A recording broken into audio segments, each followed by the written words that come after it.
Bienvenue dans cette nouvelle vidéo où on va voir ensemble c'est quoi un site vitrine, on va voir pourquoi créer un site vitrine, comment en créer un et combien coûte un site vitrine. C'est parti.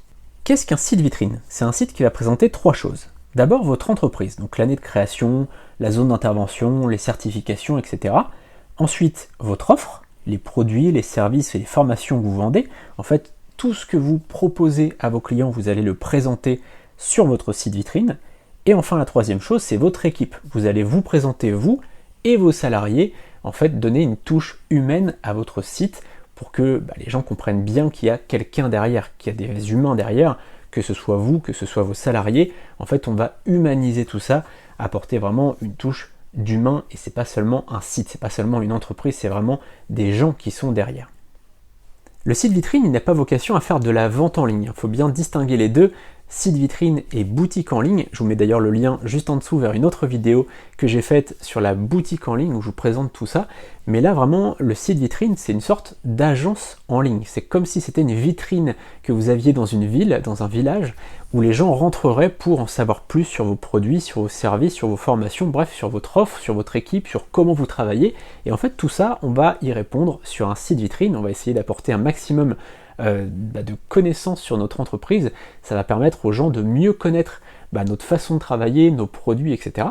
Et donc que vous soyez un boucher charcutier, que vous soyez un artisan taxi, que vous soyez un plombier chauffagiste, peu importe en fait votre métier, eh bien vous allez vraiment présenter votre activité et faire en sorte que les gens vous contactent. Donc en général, on va faire un formulaire de contact pour que les gens nous appellent ou prennent rendez-vous avec nous.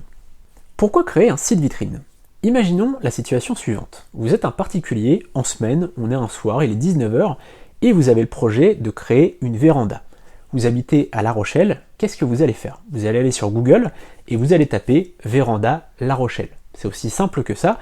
Et là, finalement, vous allez regarder les premiers résultats sur Google et aller voir les différents artisans qui proposent cette prestation de service, donc d'installation de véranda à La Rochelle. Et en fait, tout le monde fait ça, on fait tous ça. Quand on cherche un restaurant, on tape, je ne sais pas, si on veut manger dans une crêperie, eh bien on va taper crêperie Rouen. On va taper, je ne sais pas, restaurant asiatique, Mulhouse. Voilà, on va taper finalement à chaque fois l'activité et la ville dans laquelle on est ou dans laquelle on veut aller. Donc c'est important de comprendre ça, c'est que aujourd'hui, si vous n'avez pas de site web, vous n'êtes pas visible, c'est aussi simple que ça. Si vous voulez être visible de vos clients, vous devez créer un site vitrine. Comment créer un site vitrine? Il y a trois solutions possibles. Première solution, c'est de créer le site vous-même avec des petits tutos sur YouTube un peu trouvés à droite à gauche, mais en général, vous n'allez pas être satisfait du résultat, donc vous allez faire appel à un freelance ou à une agence, et ça va vous coûter plus cher puisque en général, créer un site de zéro, ça coûte moins cher que de reprendre un site déjà existant et de rafistoler finalement ce qui a été fait. Donc en général, créer un site soi-même, c'est pas forcément une bonne idée. Autant créer un blog soi-même, c'est possible, un site vitrine c'est un peu plus compliqué. Deuxième solution, ça va être de faire appel à un freelance. Là pour le coup, ça va être une très bonne solution puisque un freelance il va avoir peu de coûts, il va pas avoir de locaux, donc le prix va pas être très élevé, on verra le prix juste après. Et finalement, il va consacrer vraiment du temps à votre projet. Donc ça peut être une très bonne solution.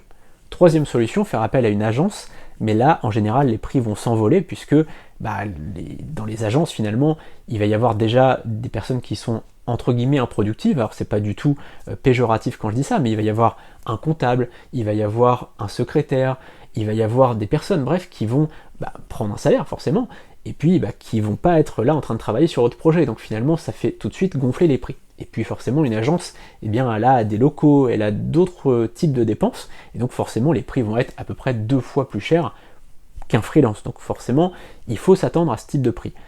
Pour moi, la meilleure solution, c'est de faire appel à un freelance, mais pas directement.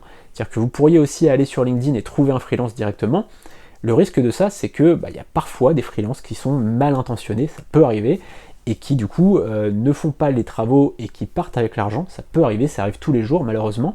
On en voit, si vous écoutez un peu la radio, ça peut vous arriver sur ce genre de choses. Il y a tous les jours des cas comme ça de gens qui n'ont pas fait le travail et qui sont partis.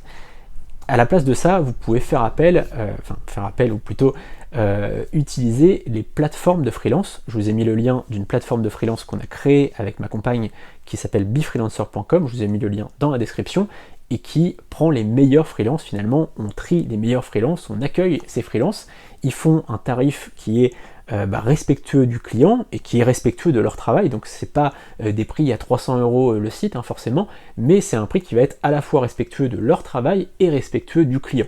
Parce que des fois on voit aussi des prix 8000 € pour un site vitrine, on voit des choses assez folles, on en parlera juste après. Le gros avantage des plateformes comme Befreelancer par exemple, c'est que le freelance sera payé uniquement à la fin de la prestation, et donc vous êtes sûr d'avoir votre site finalement, puisque forcément, tant que la prestation n'est pas terminée, le freelance ne touche pas l'argent. Donc vous êtes sûr, vous payez la prestation au début, l'argent est bloqué par ce tiers de confiance qui est Befreelancer, et à la fin de la prestation, eh bien, le freelance est payé. Et enfin, quel est le prix d'un site vitrine? Et bien là, ça va vraiment dépendre de votre projet, en fonction de ce que vous voulez, des fonctionnalités que vous voulez, du nombre de pages dont vous avez besoin, si vous voulez un formulaire de contact, si vous voulez par exemple une carte Google Maps, etc. Enfin, plus vous voulez de choses, plus ça va coûter cher forcément. Mais en gros, pour vous donner une fourchette, ça va être entre 1000 € et 3000 € en général pour un freelance. Donc 1000 et 3000 pour un freelance. Et pour une agence, ça va être tout de suite entre 2000 et 6000 €. Donc là, vous voyez qu'on est tout de suite sur le double, finalement, pour un site qui aurait été à 1000 € avec un freelance, pour un tout petit site vitrine. En général, on peut commencer à être à 1000 €, 1200, 1500 €. Et bien tout de suite, avec une agence, ça va être 2000, 2500, 3000 €. Donc vous voyez que les prix sont quand même globalement beaucoup plus chers avec une agence. C'est pour ça, voilà, sur ce type de projet, il vaut mieux faire appel à un freelance plutôt qu'à une agence, et d'ailleurs c'est pas toujours le cas. Pour certains projets, on va voir que ça serait mieux de faire appel à une agence, on verra ça dans une prochaine vidéo. En tout cas, n'hésitez pas à vous abonner à la chaîne YouTube et à activer la cloche pour ne rien manquer des prochaines vidéos. On se retrouve très bientôt et n'hésitez pas aussi à poser toutes vos questions dans les commentaires. À très bientôt, salut.